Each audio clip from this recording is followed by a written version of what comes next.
साननैनि हाबाफारिजों खुंफुंनो लानाय जनाय गार्ल्स कलेजाव रुफाथि मायथाइ फालिथाय खुंफुंदों 14 आरो 15 अक्ट'बर एबा दिनै आरो गाबोन साननैनि हाबाफारिजों खुंफुंनो लानाय रुफाथि मायथाइ फालिथायखौ फरायसालिमायाव गाजा गोमजायै खुंफुंदों।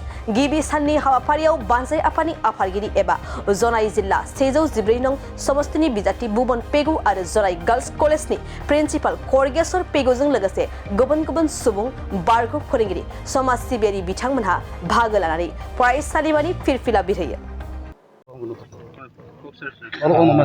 জোনাই বালিকা মহাবিদ্যালয় আজি 25 বছৰ হোৱা আপোনাৰ ৰূপালী জয়ন্তী এইটো সামৰণি অনুষ্ঠানৰ প্ৰথম দিনৰ কাৰ্যসূচী আজি পতাকা উত্তোলন হ'ল আৰু খুব সুন্দৰভাৱে হৈছে আৰু এই অঞ্চলৰ আমাৰ জ্যেষ্ঠ নাগৰিক আমাৰ প্ৰতাপ চন্দ্ৰ পাহু ছাৰ, আমাৰ হৰকান্ত পেগু ছাৰ, আমাৰ অধ্যক্ষ সকলোৰে উপস্থিতিত TMPK কেন্দ্ৰীয় সমিতিৰ নেতৃবৃন্দৰ উপস্থিতিত আজি খুব সুন্দৰভাৱে কাৰ্যসূচী হৈছে।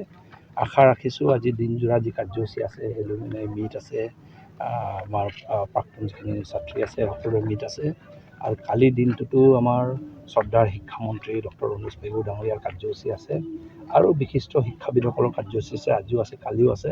আশা ৰাখিছোঁ এই কাৰ্যসূচী খুব সুন্দৰভাৱে সমাপ্ত হ'ব আৰু এই কাৰ্যসূচীয়ে এইখন আমাৰ মহকুমাৰ উত্তৰ পাৰৰ এই আপোনাৰ যি বালিকা মহাবিদ্যালয় এইখনে এটা মেছেজ দিয়ক সমাজক যে নাৰীক সম অধিকাৰ প্ৰদান এই বিষয়টোত মই ভাবোঁ যে এটা আগৰণুৱা ভূমিকা পালন কৰক আমাৰ ছাত্ৰীসকলে আৰু তেতিয়াহে সমাজটো আগুৱাই যাব আৰু মই ভাবোঁ যে এইখনে অহা আৰু 25 বছৰৰ পাছত এইখন মই ভাবোঁ যে সমাজ এটা পৰিৱৰ্তনৰ অস্ত্ৰ হিচাপে এইখন মহাবিদ্যালয়ে কাম কৰক। क'क्राझार मक्रापारायाव थानाय साम कलेज अफ नार्सिं क'क्राझाराव गोदान फरायसाफोरनि एडमिसन एबा मुं थिसननाया सोलिगासिनो। नार्सिं कर्स फरायनो गोसो गुदुं फरायसाफ्रा फैगौ 30 अक्ट'बर खालारसिमनि गेजेराव मुं थिसनफैनो हागोन। क'क्राझार सोहोरनि खोला फारसे मक्रापारायाव थानाय साम कलेज अफ नार्सिं क'क्राझारा निउ दिल्लीयाव थानाय इन्डियान नार्सिं काउन्सिल आरो गुवाहाटीयाव थानाय Assam nurse midwives and health visitors काउन्सिलनि सिङाव एफिलिएटेड जानायजों लोगोसे गभर्नमेन्ट अफ आसामनि हेल्थ एन्ड फेमिलि वेलफेयार डिपार्टमेन्टजों गनायथि होजानाय गंसे गाहाम खाबु थानाय साम college of nursing 3 years in general nursing midwifery आरो 2 years diploma in auxiliary nursing and midwifery course-नि सोलोंथायखौ HS पास खालामनाय साइन्स एबा आर्ट्स स्ट्रीमनि गोसो गुदुं फरायसाफ्रा लानो हागोन।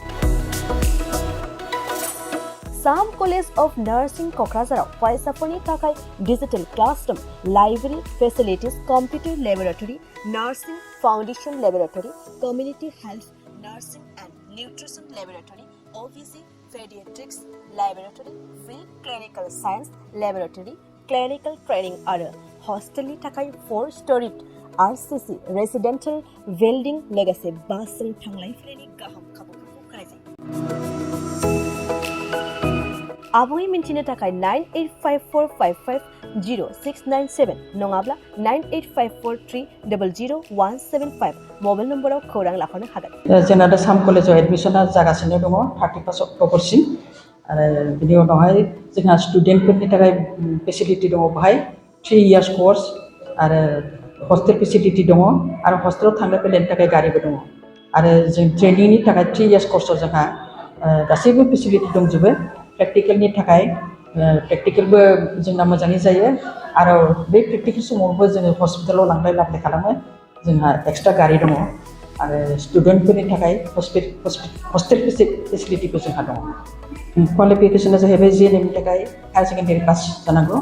बिहेखि साइन्स बा साबसिन जायो खिन्थु जों आर्ट्सनिखौबो लायो आरो ANMनि थाखायबो हायार सेकेन्डारि पास।